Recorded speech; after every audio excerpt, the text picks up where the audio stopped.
नमस्कार दोस्तों, आप सभी का स्वागत है चाट मोजो के नई वीडियो में।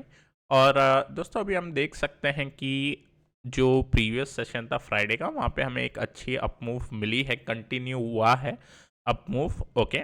और कैंडल का अगर हम फॉर्मेशन देखते हैं तो स्पिनिंग टॉप की तरह दिख रहा है। एग्जैक्टली स्पिनिंग टॉप नहीं बना है ऑल दो, क्योंकि बॉडी थोड़ा वाइड है, अभी भी विक दिखाई दे रहे हैं upper side down side, meaning दोनों साइड से प्रेशर है मार्केट के अंदर।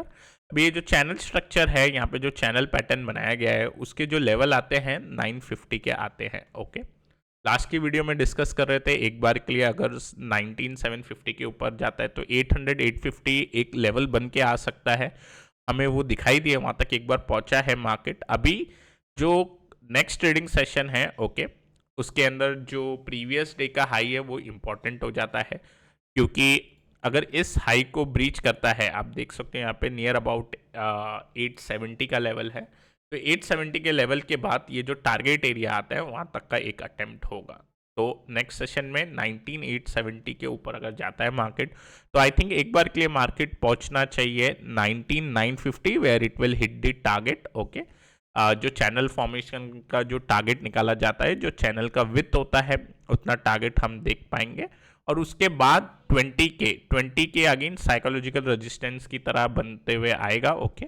तो वो ये दो इंपॉर्टेंट लेवल पे हम ध्यान रखेंगे in the next trading session. On the down side, अब दोस्तों डाउन साइड की तरफ अगर हम देखते हैं, तो अगर हम प्रीवियस डे का कैंडल का लो ब्रीच होता हुआ देखेंगे तो हो सकता है कि एक मूव बने, but I will be now interested in down side if Nifty go below 19500। Okay. एक बार के लिए हम इसको अब टारगेट तक जाने देंगे और उसके बाद कोई दूसरी अपॉर्चुनिटी ढूंढेंगे। अदरवाइज अगर इसमें डाउन साइड मेरे को देखना है तो मैं एक बार के लिए 19500 वेट करना चाहूंगा on Nifty, then one can think of to attempt for some downside setup. Okay. 19500 टूटने के बाद 100 to 150 पॉइंट हमें दिखने चाहिए, बट हम उससे पहले कुछ ज़्यादा डाउनसाइड का एज सच प्राइस एक्शन नहीं बनता हुआ दिखाई देगा। हो सकता है कि प्रीवियस डे का कैंडल का लो टूटे किसी कारण, बट वहाँ पे चॉपीनेस भी बन सकता है, तो इससे बेहतर है कि हम बड़े लेवल के बाद ही कुछ डिसीजन लें। बैंक निफ्टी का अगर मैं चार्ट देखता हूँ तो काफ़ी एक अच्छा स्विंग बना है। ओके। गैप का एक अटेम्प्ट बनेगा। अब हम देख सकते हैं कि in the last trading session we went till 45400 level तक एक गए थे, एक न्यूज़ भी आई थी। अब ये जो 45600 का गैप है, दिस इज स्टिल रिमेनिंग। ठीक है। ट्रेड सेटअप जो है वो आपको 45400 के बाद ही मिलेगा। ठीक है। 45400 अगर निकलता है तो पहला लेवल आपको गैप फिल का दिखाई देगा 45600, देन 45800। ये दो लेवल पे एक बार मार्केट जा सकता है। ओके। ये गैप फिल के बाद इसका जो स्विंग हाई था वहां तक एक बार के लिए जा सकता है। ऑन द डाउन साइड अब इसके अंदर in Bank Nifty I can think of going short type of setup, अगर हमें प्रीवियस डे का लो टूटते हुए दिखाई देता है एक बार। तो दोस्तों इसके अंदर अगर 44750 ब्रीच होता है तो एक बार के लिए इसमें 44500 तक का अटेम्प्ट बनाया जा सकता है इन दी बैंक निफ्टी। ठीक है। अब मैं डाउ का अगर चार्ट देखता हूं तो वहां पे ऐसा लग रहा है कि एक बार पुल बैक जनरेट हो सकता है। If you remember we were discussing कि एक बार अगर डाउन नीचे जाता है तो दो सिचुएशन होगा, या तो हमें ब्रेक डाउन फिर से मिल जाएगा या फिर ये चैनल में चले जाएगा। तो ऐसा लग रहा है कि चैनल की वापस से एक जो पुल बैक है, तो इस हिसाब से ऊपर के अभी जो दो कैंडल बनी है, ऐसा अनुमान लगा सकते हैं कि एक रिवर्सल का तो अटेम्प्ट बन रहा है। ठीक है। एक पुल बैक का अटेम्प्ट बन रहा है। अभी ये देखना होगा कि पुल बैक सक्सेस होता है कि नहीं। तो हॉल्ट आया है नीचे डाउ पे और डाउ वापस रीगेन करने की ट्राई कर रहा है 34600 का लेवल। ठीक है।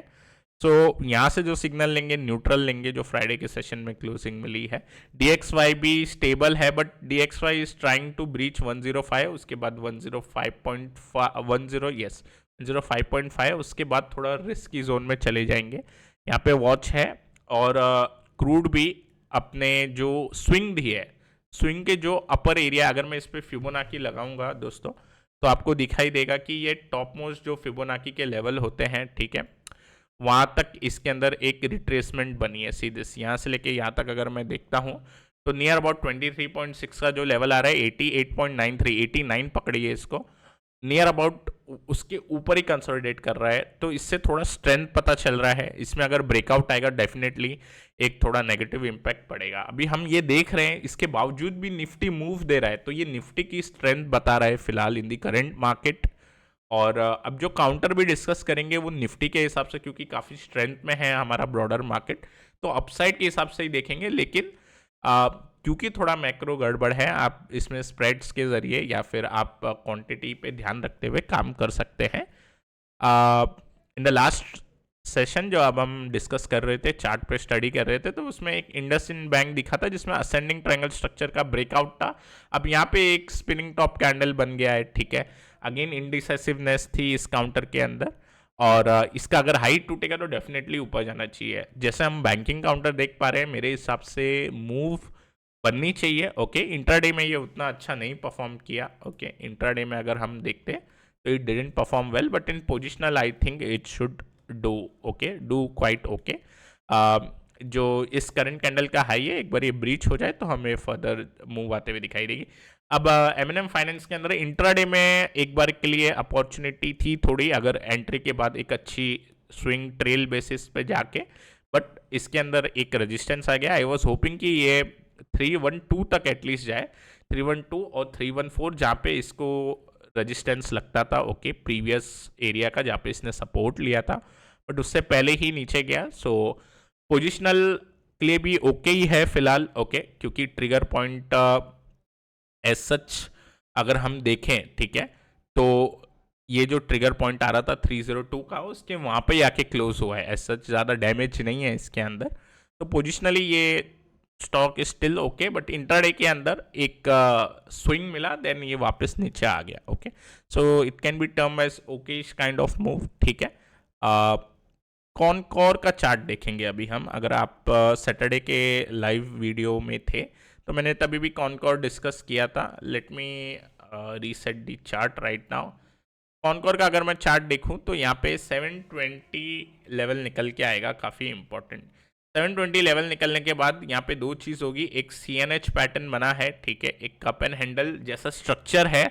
इसके साथ ही साथ ओके, इसके साथ अगर आप देखोगे तो एक चैनल पैटर्न का भी फॉर्मेशन हो रहा है। अब इससे क्या होता है, चैनल भी बनते हुए दिखाई दे रहा है, CNH बनते हुए दिखाई दे रहा है, तो ये 720 के ऊपर जाएगा, फिर ये 735 पे अटकने की कोशिश करेगा।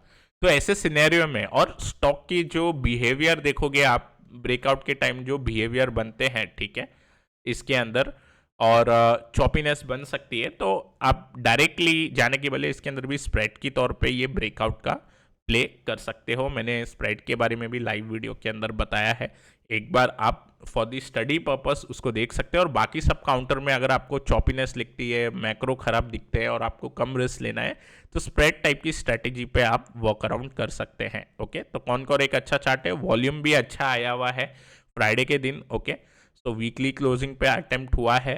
अभी let us see on Monday how does it perform. ICICI Pru का नेक्स्ट काउंटर निकलते हुए आता है, इसके अंदर एक फॉलिंग वेज पैटर्न दिखाई दे रहा है।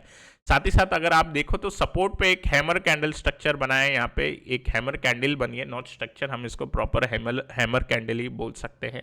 ठीक है, थोड़ी सी बॉडी बड़ी है बट इट्स ओके, क्योंकि जिस हिसाब से काफ़ी बड़ा विक बना है, 25% of the candle length is near about body, ठीक है। उसके बाद अटेम्प्ट हुआ है।